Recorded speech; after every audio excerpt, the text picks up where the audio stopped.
Welcome back, everyone. So this is the second time I'm making this video because apparently the audio didn't record last time and I'm not too happy about it. So I'm just going to paraphrase what I wrote here instead of reading it like I did last time. So this is a follow-up to my latest video, which was reviewing the phone call between Chris, his girlfriend, and that stupid private investigator. And that was from August 11th, 2020.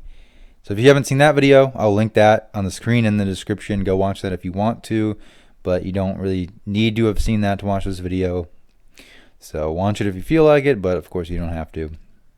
And now that video was initially a lot longer than it ended up being. And in this video, I'm going to try to include most of what got left out of that video. I just wanted to keep that short for the sake of it being a phone call, because I know that video will probably end up being found through just searching for the phone call, so I didn't want to make it too long. But this is going to include a lot of what got left out. So back to Chris and why you clicked on the video, because Chris Watts thinks he's innocent, and he really does, and it just blows my mind that he has somehow come to that conclusion. So quickly, I'll go over the phone call again. If you heard the phone call, he wants out of prison, which is understandable. Like I said last time, I would imagine like 99.9% of people in prison would like to get out of prison, and Chris wants to use his appeals to potentially reverse his conviction and get out of prison. Of course, Chris has admitted to killing his family, so I guess he's going to try to attack the police procedure or interrogation procedure, so to say, questioning procedure. I don't know how you want to phrase that, but you get what I'm talking about. Chris is talking about how he was just agreeing with whatever they're saying because they used coercive tactics, and then the PI says something about the polygraph, etc., etc., all that BS, which really isn't going to work. So in conclusion, the phone call is pretty much just Chris whining about how he wants to get out of prison, how he's going to the law library, he's going to get out, be a free man again, keep going to the law library, keep fighting for his freedom. That's great for you, Chris. Whatever, not going to happen. Not in a million fucking years, pal. So to the interesting part where Chris thinks he's innocent. Now, let's remember, you don't have to be innocent to appeal. I would assume that most people aren't innocent who appeal. They're just hoping for some kind of maybe legal technicality or some kind of mistake in police procedure that would lead to them having their conviction overturned and get a new trial or whatever. But then there's Chris, and it seems that he has somehow got it into his mind that he's innocent, didn't do anything wrong, shouldn't be in prison, he's the victim here. And now, I'm not in Chris's head, okay, wouldn't want to be, so I don't know exactly what Chris is thinking, for certain, but either Chris truly believes he's innocent, or he does a really good job of pretending like it. And let's remember, okay, this is Chris we're talking about, the same guy who was smiling and basically giddy during an interview about his quote unquote missing family. So my money is going to be on that he truly believes that he's innocent. And let's remember, this is a private phone call. Now Chris, obviously, he's been in prison for 2 years, he knows they're recorded, but I don't know why he would be putting on some weird, bizarre act for, some random phone call between him and a PI. So I'm just going to guess that he's genuine in what he's saying during the phone call. So, again, Chris, I'm operating under the belief that Chris, legitimately thinks that, he was in the right, that he hasn't done anything wrong and deserves to be a free man again. I don't know if you've heard Chris talk about the murders, but he kind of talks about it like he just got caught stealing a candy bar at a gas station, or he went 5 seconds too soon to cross the street. He didn't wait for the little guy to come up on the crosswalk. What's that called? Jaywalking. Yeah, jaywalking. He was jaywalking instead of a murder, but whatever. I really don't know what went wrong in Chris's head, in his brain that led him to believe this, but I do have a couple of ideas. Probably starting with, the fact that Chris is impressionable. Again, he's not the smartest guy in the world, but he's not mentally handicapped, but again, he's not the smartest guy in the world. So I think that is a good foundation for him, ultimately believing that he didn't do anything wrong. And I think a big reason that he has come to the conclusion is his mom, Cindy Watts. She's been drilling it into his head pretty much since day one. You can go back to those phone calls from when Chris is first in prison. She's telling him right away, you're innocent, Chris. We'll fight for you. You deserve to be a free man. Shanann was a huge bitch, etc., etc. And, in actuality, it probably really goes back to before the murders with her just probably constantly bashing Shanann to this guy. So that probably doesn't help. And then you now have his girlfriend, Anna, who's probably pretty much telling him the same thing. Again, Chris, you're innocent. You didn't do anything wrong. You deserve to be a free man. Your appeals are going to work out. And then you add all of that together with the PI now in the picture as well, telling Chris, you're an underdog, Chris. Underdogs win, Chris. And, he's like, don't give up. Keep strong. Stay strong. David and Goliath, etc., etc.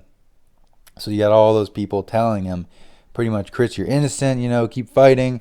And remember, Chris is in prison, so, the flow of information that he's getting is pretty much just from people he chooses to get stuff from.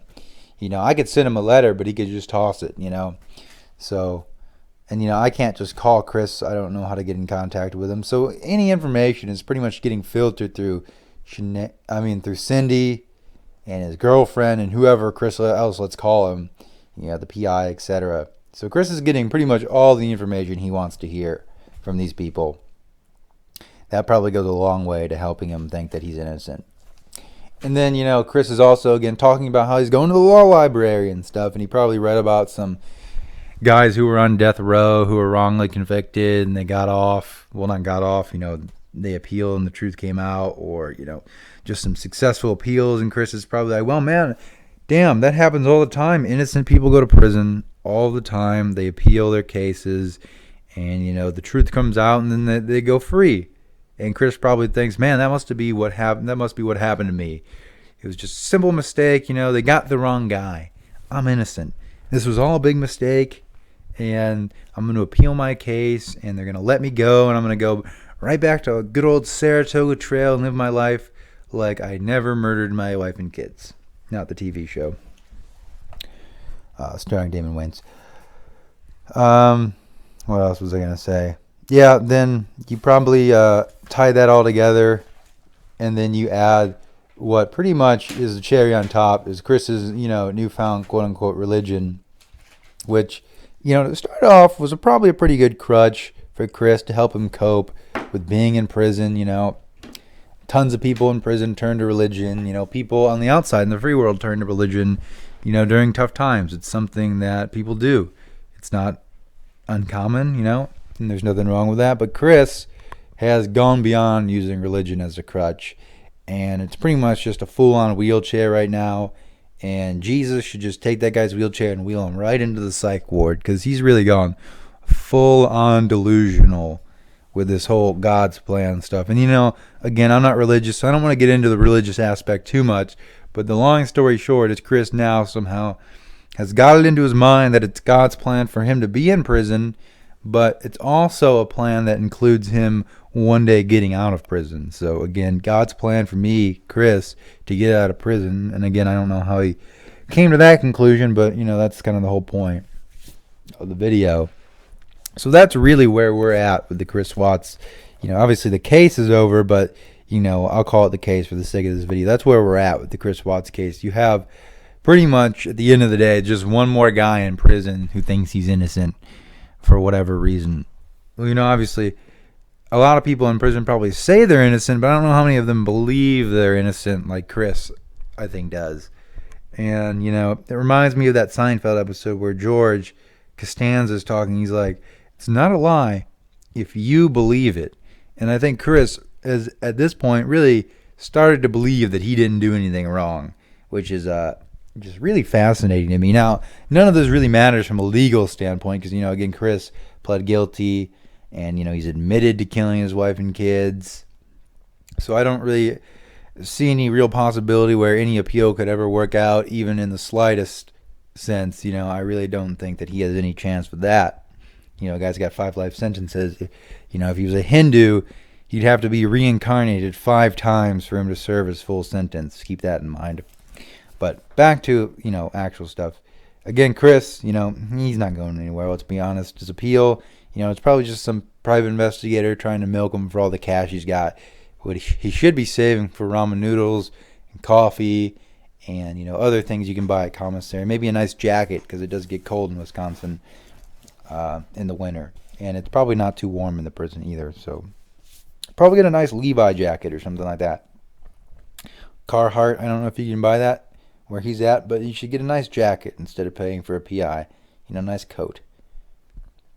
But, so none of it really matters from legal since Chris isn't going anywhere. But for me and the rest of us who are interested in what Chris is up to, it is fascinating. At least, again, it is for me. I don't know what it is about delusional people, but I'm just drawn to anyone who's delusional. I just love watching it. I always just ask myself, how did you get this way? Or, why are you like this? Or like, what happened to you that you got to this point? Like, how did you end up like this? And, in Chris's case, we do know quite a bit, so it's a little more clear. But I'm talking people like Amberlynn Reed, Wings of Redemption, Chris Chan, if you know who those people are. Those are the type of people I enjoy watching. But back to Chris. So that's where the case is at now. Again, at the end of the day, you really just have some crazy dude sitting in a cell who has somehow come to believe that he's innocent. And, I'd like to imagine that Chris will one day, kind of just wake up and realize that, he's never getting out. He did what he did. He murdered his family, and now he's being punished for it. But you never know. Maybe he'll go to his grave thinking that he did nothing wrong, and, it's still God's plan for him to get out of prison. So you never know. And now, like I've said in the past, I don't really have a burning hatred for Chris. Again, I absolutely don't like Chris whatsoever. Sometimes people misconstrue that, and they're like, wow, you feel bad for Chris? You're a piece of shit. It's like, no, I don't feel bad for Chris whatsoever, okay? I just said I don't actively hate him like some people do on the internet for whatever reason. But I will say I do kind of enjoy, in a sense, seeing his mental health just rapidly deteriorate. And I'm excited to see what's going to happen when Chris's appeals are ultimately rejected and he's kind of just left to serve his sentence. I'd love to hear that phone call between him and Cindy. I think I said this in my last video, though, but, I would love to hear that phone call. I wonder what Cindy's going to say. He's like, well, Mom, my last appeal just got rejected. I don't think it's God's plan for me to get out of prison. She's like, no, Chris, keep the faith. You didn't do anything wrong. Shenan's still a bitch, Chris. So I can't wait for that. Inevitably, these appeals are just going to get rejected. Kind of like Peter Dinklage trying to dunk on LeBron or something like that.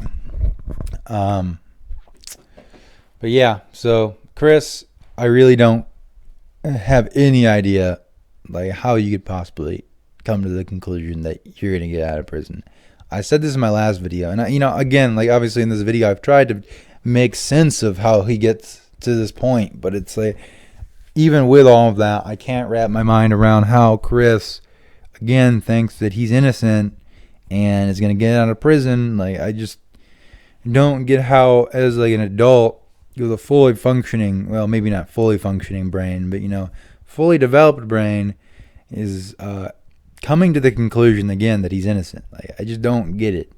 And honestly, I would love to put down the Chris Watts case and just walk away, but Chris just keeps bringing me back in with this crazy bullshit that he keeps doing. And I'm gonna be honest, I'm really enjoying it at this point.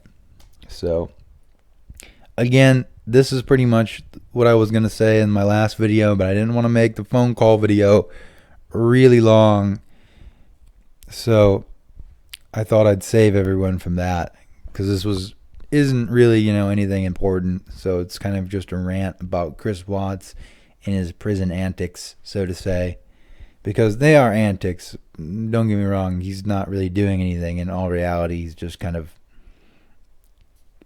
I don't know what he's doing. Yeah, but thanks for listening to the Chris Watts rant. I doubt many people actually get this far. Actually, I know they don't. I know for a fact they don't, because you can see how long people watch your videos for online on the YouTube app. So I know most people don't get here, but if you did, thanks for watching this Chris Watts rant.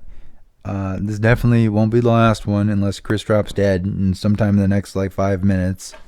So expect more Chris Watts rants if you've made it this far. And that's a good thing to talk about real quick before I go, is if Chris Watts dies, will I still make Chris Watts videos? I think if Chris Watts died right now, you get like a solid a month of Chris Watts videos before I gave up.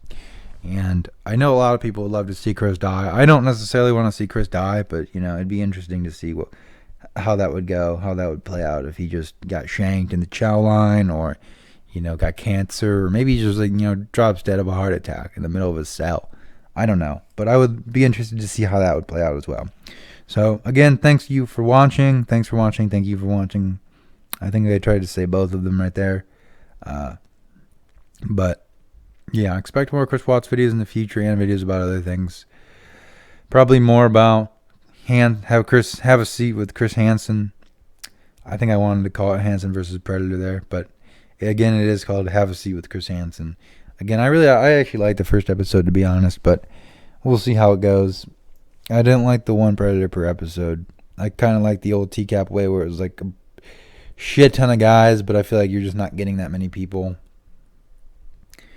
And I do wonder if more people are going to recognize Chris Hansen, because I don't really think that guy, right away was like, hey, you're Chris Hansen from To Catch a Predator, but I don't know. I guess we didn't really get as much from that interview as you usually do. It was more fluff than anything, kind of like my videos. So that'll be it for today. Thanks for watching.